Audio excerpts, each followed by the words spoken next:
What's going on, Falcons fans? Logan here. Welcome back to Rise Up Rundown, and if you're new here, welcome. The Atlanta Falcons have been in the 2021 offseason for a little while now, and I feel it's a good time to make my personal 3 goals list of what I think the Falcons should do in the 2021 offseason. Now, I do explain this a little more in the video, but I will warn you that this video, just for some reason, was really hard to make. Like, it was kind of tough for me to think of 3 goals. It was tough for me to explain all of them because it was just a totally different offseason. Again, I explained it a little more in the video, but I hope everything comes out okay. I hope you guys all like the video, and I hope everything I say makes sense. Let's just get into what I have in this video starting right now. First off, I apologize if you hear any weird noises in the background. My guinea pig, Daisy, is just running around crazy. I bet she thinks I'm gonna give her some food, so I hope that's not too big of a deal. But 2, I'm not gonna lie to you guys, this video was one of the tougher videos I ever had to make, because when I was trying to think of 3 goals for the 2021 offseason for the Atlanta Falcons, I'm like, geez, this offseason is so much more different than the ones we previously had. Like, back then, we knew who was going to stay on the team. We were like, we all know we're going to keep Matt Ryan, Julio Jones, Calvin Ridley, Alex Mack, Keanu Neal, Ricardo Allen, Isaiah Oliver, and Dan Quinn. You know, we all know who's going to be with us. It's just, can we get a better pass rush so our defense can get better? Can we get a better offensive line so they can block? Can we get a better running back so that way we can get what we had in 2016 with a dominant run game? But this year, it's so much different because there's so many players we don't even know if they're going to be here for 2021 in the regular season. Like, we don't know if Isaiah Oliver will be here. We don't know if Ricardo Allen will be here. We don't know if Alex Mack will be here. We don't know if Jake Matthews will be here. We have a new head coach. It's no longer Dan Quinn. So what is our new head coach going to do? We have a new general manager. Is he going to want to keep a lot of these guys, or is he going to want to release them? And then we have to change the goals that we have in this because we were way off on what we thought he was going to do in this video. If that makes any sense, which we'll get to in a second. And then there's a lot of talk, including me, saying that we should draft a quarterback, and it's like, well, what's going to happen to Matt Ryan? There's so much going on in the 2021 offseason, but I think I have 3 goals that make sense, and I hope you guys all agree. At the end of the day, I don't know if the Falcons are actually going to do what I talk about in this video, but please be fair and respectful in the comment section, and just let me know what you guys think, as I will be fair and respectful when I read what you guys think the 3 goals should be for the Falcons. Or if you have more than 3 goals, please let me know. Alright, so the first goal for the Atlanta Falcons 2021 offseason should be to set our mind on a new goal. And what I mean by that is, for the past 5 seasons now, because 2016 was 5 years ago, the past 5 seasons, or years, whatever, we had that same exact goal of, oh, the Super Bowl, oh, we lost, we blew it. But can Matt Ryan and Julio Jones get their revenge and rewrite the story on what happened? Well, the answer has been a big fat no ever since that Super Bowl loss. Like 2017, oh cool, we made playoffs, we maybe could have went to the NFC Championship, but I mean, the way we were playing, I don't think we were going to win the Super Bowl anyway. So that was a no. And then very clearly in 2018, 19, and 20, the answer was a no, because we went 7-9, 7-9, 4-12. Awesome. So the answer to, can we rewrite what happened in Super Bowl 51? The answer is no.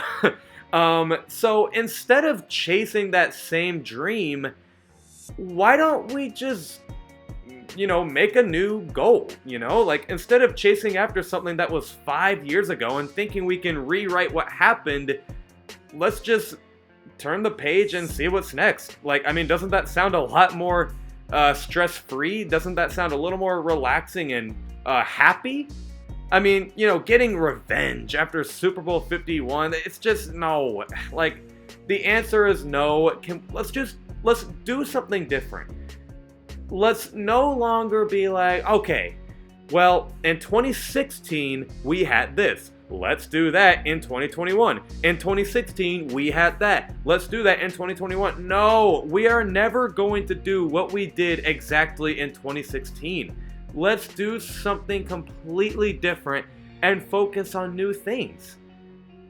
And the rest of the reasons do kind of explain a little more on what I mean by that, but I hope that makes sense. I hope that's not like corny or cheesy or anything. The second goal is let the new coaches get experience. Now, I think Dean Pease is going to get all the experience possible as a defensive coordinator. I think he will do some good things for our defense. He might make it look, I don't know if he's necessarily going to make it look great or anything, but I think he can make it look good. You know, it could be better than it was in years past. But I'm talking about like Arthur Smith and Dave Ragone. I know I mentioned this in my previous Dirty Bird Discussions podcast episode, but I talked about how I didn't really like that Arthur Smith was, or he still is going to be calling the offensive plays for the Falcons. So while he's not technically named the offensive coordinator for the Falcons, he basically is because he's calling the offensive plays. And I just don't like that. Like, I want him to get experience as a head coach. Because, I mean, calling the offensive plays and having to worry about offense, defense, and special teams because he's the head coach, all at the same time for a first-year head coach, that sounds like a little too many responsibilities. So I would just give Arthur Smith some experience as a head coach and not have to worry about, basically being an offensive coordinator. And Dave Ragone is being an offensive coordinator for the first time in his life, but not really, because he's not even going to call the offensive plays. And you might say, oh, well, he can learn what Arthur Smith does. Well, what if Arthur Smith struggles? Then he's like, okay, well, I know Arthur struggled at this. What can I do? And, he doesn't really have anything to learn. He's going to be just, he's going to be clueless in 2022 if he starts calling the plays. So I would just give him the experience of calling offensive plays in 2021. I think that's actually a mistake to have Arthur Smith be the head coach and call offensive plays. Another thing is, history shows no one can do two things at a time. Like, Bill Belichick is a great head coach, but he's not the best general manager. Bill O'Brien was never a, great head coach, but he's definitely no good general manager. Dan Quinn was not a good head coach at all, but he was definitely not the defensive coordinator for the Falcons. I don't like that we have a head coach basically playing the role as offensive coordinator. I don't like that. I would give Dave Ragone some experience as an offensive coordinator for the first time, and I would give Arthur Smith experience as a head coach for the first time. And then the last goal I have on here is to grab long-term players. And this one took me so many recordings. Like, I couldn't really word this one that much, so I'm gonna try for like a millionth time here. It's hard to explain, but you gotta grab players that are gonna be here for a long time. I'm not talking about, we're gonna keep these guys for at least 2022. No. I'm talking about, I want long-term players for like 2025 or 6, Like, I want them here for a long time. Because the 2016 type roster that we have, the only veterans and the only players from that 2016 Super Bowl that I think are going to stay for the 2021 season, these are just, who I think is going to stay, is Matt Ryan, Julio Jones, Keanu Neal, Grady Jarrett, and Deion Jones. Those are the only players from that Super Bowl I feel are going to stay. After that, nope. That 2016 roster, it's got to go, man. It's got to go. I'm sorry. It's just, the answer is no. We're not getting revenge after what happened. We got to do something different. So grab players that are going to be here in the long run. Like, we know Calvin Ridley's going to be here in the long run. We know Chris Lindstrom and Caleb McGarry are probably going to be here in the long run. AJ Terrell, they're going to be here for a while. But some of the 2016 veterans, we don't know if they're going to be here for more than a year or two. Like I said, Matt Ryan, Julio Jones, Grady Jarrett. Well, maybe Grady Jarrett might stay, but Deion Jones and Keanu Neal. So I wouldn't really be opposed if you drafted their, replacement or grabbed it in free agency. I wouldn't really be opposed to it. Have those veterans that I said play at least a year or two, but still get ready for the future. I guess what I'm trying to say is build a long-term team. Not just oh my gosh, we gotta win it right now. There's no more chances. It's gotta be in 2021. Like, no.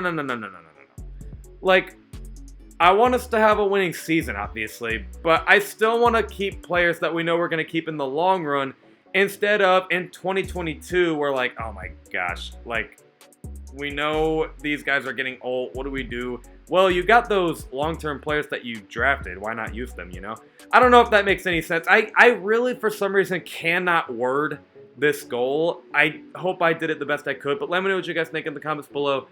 Other than that, I hope you guys have an amazing day. Love and appreciate you all for the support. I will see you all with a video this Tuesday at 11 o'clock a.m. Eastern. As always, rise up.